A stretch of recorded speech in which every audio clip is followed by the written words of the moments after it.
Hello दोस्तों, आपका फिर से स्वागत है हमारे YouTube चैनल इन्वेंशंस पर। और आज हम जो बात करने वाले हैं इस एपिसोड में, वो बात करने वाले हम इलेक्ट्रिसिटी को लेकर। कभी आपने सोचा है कि आपके घर में यूज होने वाले जितने भी इलेक्ट्रिक आइटम्स है, जैसे फ्रिज हो, चाहे कूलर हो, टीवी हो, एसी हो, वो जिस इलेक्ट्रिसिटी से चलते हैं, उस इलेक्ट्रिसिटी के सफर की शुरुआत कहाँ से हुई? आज इसी एपिसोड में हम उस इलेक्ट्रिसिटी के सफर के बारे में आपके साथ जानकारी शेयर करेंगे। प्लीज बने रहिए, एपिसोड को आखिरी तक देखिए। चलिए शुरू करते हैं।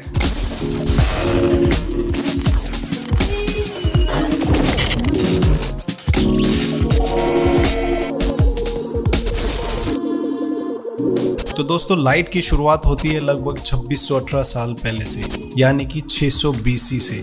यूनान के एक बहुत ही प्रसिद्ध फिलोसोफर थेलेस ने एक दिन देखा कि अंबर को बिल्ली की स्किन से रगड़ने से उसमें कागज आदि को आकर्षित करने के गुण आ जाते हैं। लेकिन उस समय थेलेस ने इस चीज को जादू टोना समझकर नजरअंदाज कर दिया। थेलेस के बाद 2000 वर्षों तक इस बात पर किसी ने ध्यान नहीं दिया। लेकिन 16th सेंचुरी में विलियम गिलबर्ट, जो कि एक फिजिशियन था, और उनकी काबिलियत का अंदाजा आप इस बात से लगा सकते हैं कि वो उस समय ब्रिटिश महारानी एलिजाबेथ के भी डॉक्टर थे। उन्होंने अपने शोध के बाद बताया कि जैसे अंबर को बिल्ली की स्किन से रगड़ने पर वो कागज आदि को अट्रैक्ट करती है, वैसे ही बहुत से और भी पदार्थ जैसे कि कांच और रेशम आदि को भी आपस में रगड़ते हैं, तो उनमें भी छोटे छोटे पदार्थों को आकर्षित करने का गुण आ जाता है।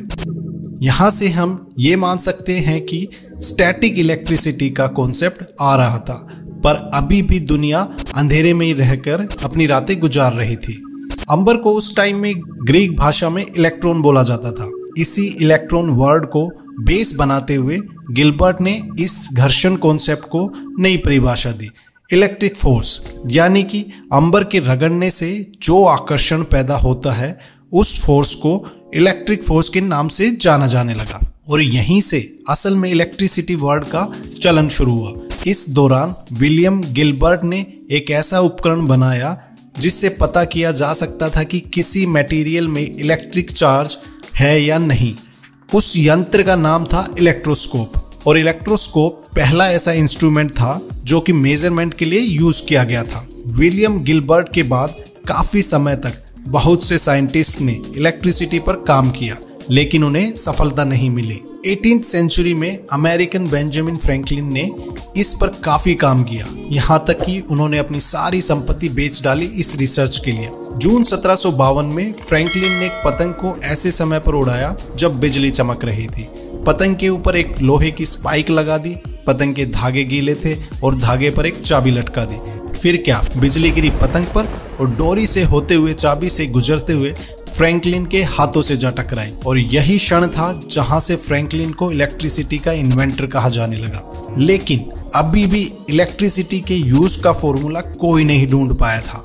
मतलब कहानी अभी भी अंधकार में ही अटकी हुई थी। फिर 1791 में अलेक्जेंड्रा वोल्टास के दोस्त गैल्वानी ने घोषणा की कि मेंढक के मसल के साथ दो अलग अलग मेटल्स को संपर्क में लाने से इलेक्ट्रिक करंट उत्पन्न होता है। गैल्वानी ने इलेक्ट्रिसिटी की इस खोज को एनिमल्स इलेक्ट्रिसिटी कहा, पर वोल्टास इससे प्रभावित नहीं थे। उनका मानना था कि इलेक्ट्रिक करंट डिफरेंट मेटल्स की वजह से उत्पन्न हुआ है और फिर इसको मेटल इलेक्ट्रिसिटी बोलना चाहिए। उन्होंने 1792 में अकेले ही मेटल्स के साथ एक्सपेरिमेंट करना शुरू कर दिया और फाइनली 1800 में वोल्टास को सफलता प्राप्त हुई और उन्होंने बैटरी की खोज कर दी। ये बैटरी जिंक और कॉपर की ऑल्टरनेटिव लेयर से बनी थी, जिसे सोल्ट, वाटर या सोडियम हाइड्रोक्साइड में भिगोया जाता था। वोल्टास की इस खोज ने जल्दी ही इलेक्ट्रिसिटी एक्सपेरिमेंट के ऊपर एक नई लहर का नेतृत्व किया। सॉरी दोस्तों, आपको वीडियो के बीच में डिस्टर्ब करने के लिए, बट कमेंट बॉक्स में वीडियो के बारे में अपना फीडबैक लिखना ना भूले वीडियो के अंत में। और अगर जो आपको लगता है कोई इन्फॉर्मेशन हमारी तरफ से अधूरी है या आपको किसी चीज को लेकर डाउट है, तो प्लीज वो भी अपने विचार कमेंट बॉक्स में जरूर लिखें। चलिए फिर से शुरू करते हैं। वोल्टास की ये electric battery DC electric current को उत्पन्न करती थी। इसके बाद 1820 में हंस क्रिश्चियन ओस्टर्ड ने देखा कि जब भी किसी वायर से करंट ट्रेवल होता है तो वायर के अराउंड मैग्नेटिक फील्ड आ जाती है। 1821 में माइकल फैराडे ने इसके ऊपर काफी रिसर्च किया और काफी एक्सपेरिमेंट भी किए उन्होंने देखा कि जब एक वायर को जिसमें से इलेक्ट्रिक करंट फ्लो कर रहा है उसको जब एक मैग्नेट के पास लेकर जाते हैं तो वायर के ऊपर एक फोर्स लगता है। यहाँ से फैराडे ने एक इलेक्ट्रिक मोटर का आविष्कार कर डाला जो कि एक डीसी मोटर थी। फैराडे ने अभी भी अपने एक्सपेरिमेंट जारी रखे और 1831 में उन्होंने एक डायनामो की खोज कर डाली। इसके बाद फिर सन 1879 में अमेरिकन इन्वेंटर थॉमस एडिसन ने एक लॉन्ग लास्टिंग इलेक्ट्रिक बल्ब की खोज कर डाली। अब एडिसन ने अपनी इलेक्ट्रिसिटी प्रोडक्शन की कंपनी खोलना शुरू कर दी जिसमें वो डीसी जनरेटर का यूज करते थे। पर डीसी जनरेटर में कमी ये थी कि वो डीसी करंट को निकालता था और डीसी करंट को सिर्फ 2 या 3 किलोमीटर तक ही ट्रांसमिट किया जा सकता था, इससे दूर नहीं।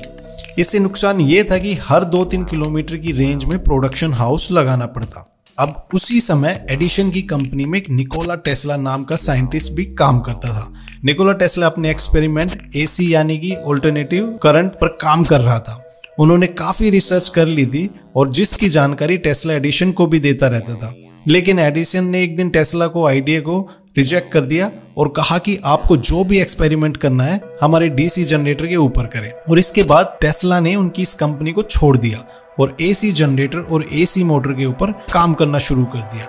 फाइनली 1887 में टेस्ला ने एसी जनरेटर और एसी मोटर का इन्वेंशन कर डाला और इलेक्ट्रिसिटी को दूर तक ट्रांसफर करने के योग्य बना दिया। अब एक ही जगह से इलेक्ट्रिसिटी को कितनी भी दूरी तक भेजा जा सकता था।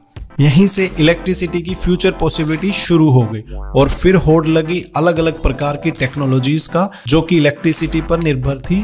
और आज की तारीख में इलेक्ट्रिसिटी एक ऐसा इंपॉर्टेंट फैक्टर बन चुकी है जिस पर पूरी दुनिया ही निर्भर करती है। तो दोस्तों अब तो आपको समझ में आ गया होगा कि इलेक्ट्रिसिटी का जरूरत हमारी लाइफ में कितना इंपॉर्टेंट है। और आप इमेजिन भी कर सकते हैं कि अगर जो लाइट नहीं होती तो चाहे आप वो लाइट ही यूज कर रहे हो, चाहे अपना फोन यूज कर रहे हो, चाहे वो एसी यूज कर रहे हो, इन सब के बारे में हम कभी शायद कल्पना ही नहीं कर पाते। तो ये वीडियो आपको कैसा लगा वो कमेंट बॉक्स में जरूर लिखें और प्लीज वीडियो को लाइक और शेयर करें। नेक्स्ट एपिसोड में हम आपके लिए कुछ ऐसी बेहतरीन इंफॉर्मेशन लेके आएंगे। तब तक के लिए बाय बाय।